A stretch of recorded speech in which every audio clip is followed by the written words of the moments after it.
Mga bro, mukhang hindi lang tayo ang may magandang taste pagdating sa light attack aircraft. Ang Paraguay, yes mga bro, Latin America represent, ay nagpadala ng kanilang delegation sa Embraer facilities para tanggapin ang kanilang bagong A-29 Super Tucano aircraft. Kumbaga sa kotse, ito na yung test drive at pa-full tank bago iuwi.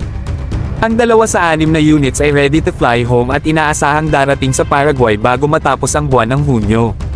Hindi ba't parang may deja vu tayo rito?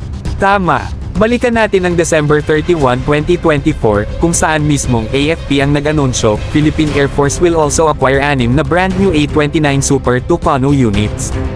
Ito ay para sa surveillance, counter-insurgency, at support missions, kumbaga, ito ang bagong sundalong may pakpak na versatile at matibay kahit sa mahabang laban. Ang A-29 Super Tucano, mga bro, ay hindi basta-basta. May record ito ng pagiging battle-proven sa iba't ibang bansa, Brazil, Colombia, Afghanistan, at marami pang iba. Kaya hindi nakakagulat kung bakit pati ang mga kaibigan natin sa Latin America ay pinipilahan ito. Isipin mo na lang, low cost to operate, pero high impact sa laban. At kung titingnan natin sa konteksto ng Pilipinas, mga bro, solid move talaga to ng PAF. Sa mga panahong may internal threats, at kailangan ng mabilis at flexible air support, swak na swak ang Super Tucano.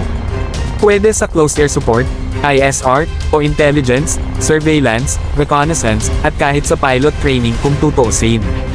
Ang tibay nito ay hindi lang sa bala kundi pati sa maintenance, practical pero powerfully built. Ngayon, habang ang Paraguay ay magpapalipad na ng kanilang first batch, tayo naman ay nasa preparation stage, naghihintay lang ng delivery.